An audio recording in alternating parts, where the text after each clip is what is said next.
All right, let's solve some proportions.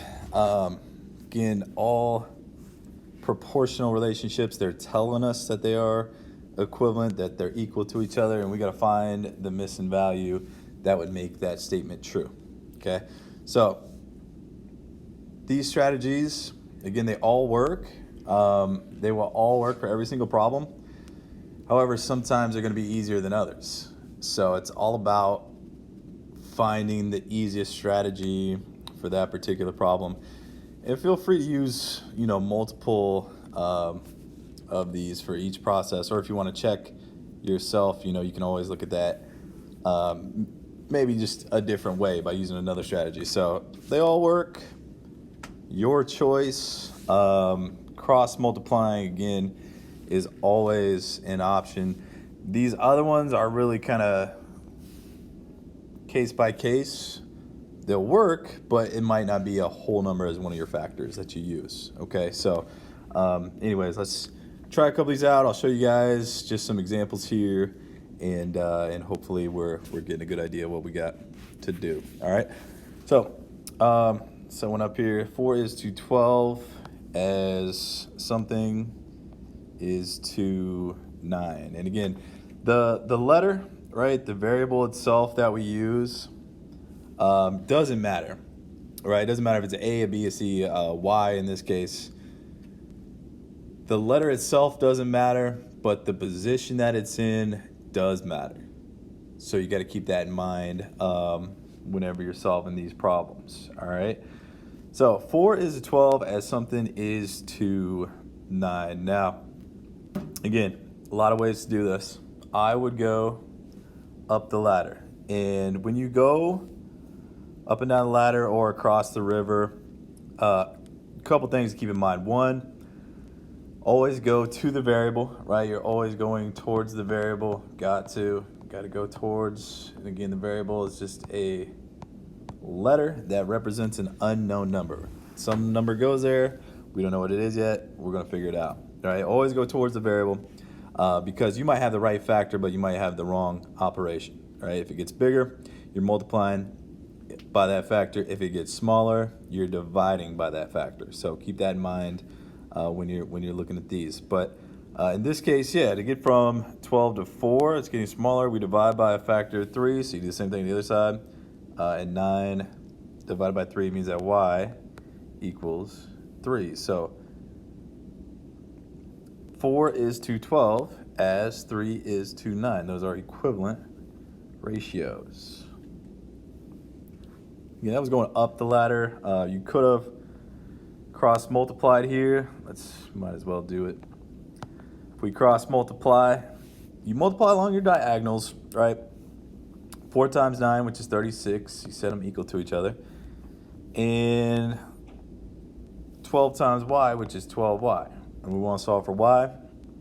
We do the opposite of multiply by 12, which is to divide by 12. And guess what? Y equals, cancel out, 36 divided by 12 is 3. Same exact answer we got right here. Okay, so you can do it more than one way and still get a correct answer. So, all right, let's try another one. Again, let's say, doesn't matter where the variable is. 5 is to something as, let's go, 20 is to 24. All right.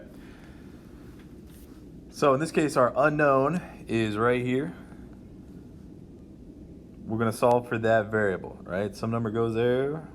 We're going to figure out what that is. Now, again, a lot of ways to do it. I would go across the river. When I say river, I just mean the equal sign there with the factor. You get from 20 to 5 by dividing by a factor of 4. So I'm going to do the same thing. Whatever you do the top, you get to the bottom. Whatever you do to one side, you got to do the other. All right, it's the golden rule of algebra. Anything you do to one side, you got to do the other. So we divide 24 by 4, and we know that y equals 6.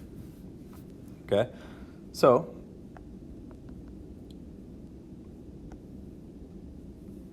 5 is to 6 as 20 is to 24. All right. Let's try another.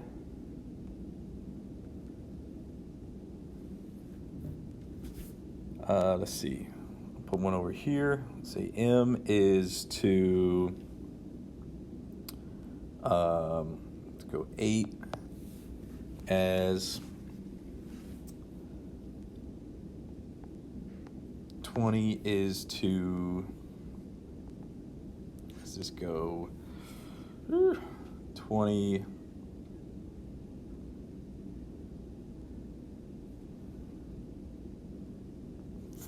Yeah, I don't like that one.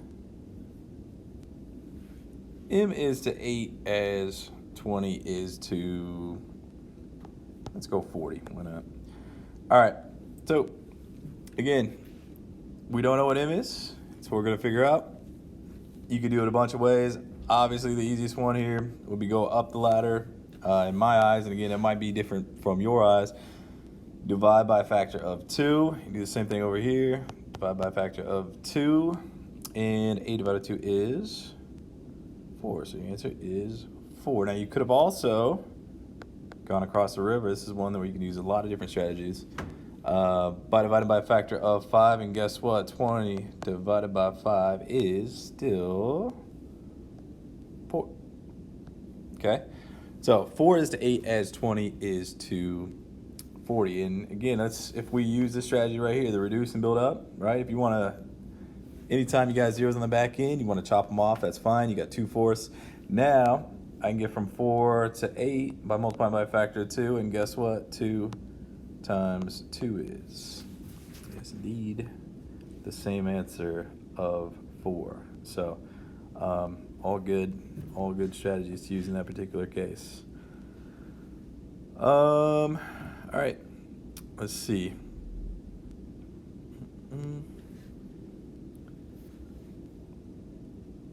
Yeah, we do that. All right, 4 is to 28 as something is to 35. Okay, and again, keep in mind that not every answer is going to be a whole number. It doesn't have to be. Obviously, in these particular situations, I am making them whole numbers, but that's not always going to be the case. So, again, there's our variable. That's what we're going to find out. We're going to find out what number goes there, what number makes this ratio proportional. Again, I would probably start with here, 28 to 4, divide by a factor of 7. Do the same thing on the other side, divide by a factor of 7. And we know that n equals 5. Okay, and it should make that true. And again, if you multiplied by 7, if you multiply 35 by 7 in that case, you're going to get a number, let's see, what is it, 235, 245, right? 245 is to 35 as 4 is to 28. That just doesn't make sense, right? The numerator in relation to the denominator, if it's smaller than the denominator like it is over here, then it's got to be smaller than the denominator over there because they got to be equal, okay? So keep that in mind too. That's another way, just kind of self-check as you go through these. Let's just do one more and we'll call it good. All right, something, let's go 3 is to 18 as 11 is to what? All right, so again, there's our variable in this case. Figure out what number goes there to make that statement true. Now, right, not really easy to go across the river in this case. 3 to 11, there is a factor, but it's not going to be a whole number, right?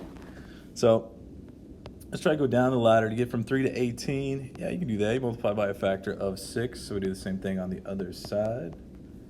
And 11 times 6 is 66. So 3 is 18 as 11 is to 66. And if you want to reduce both of these, you know that they're both going to be equal to 1 over 6. Divide by 11 over here, you get 1 over 6, right? Is 1/6 equal to 1/6?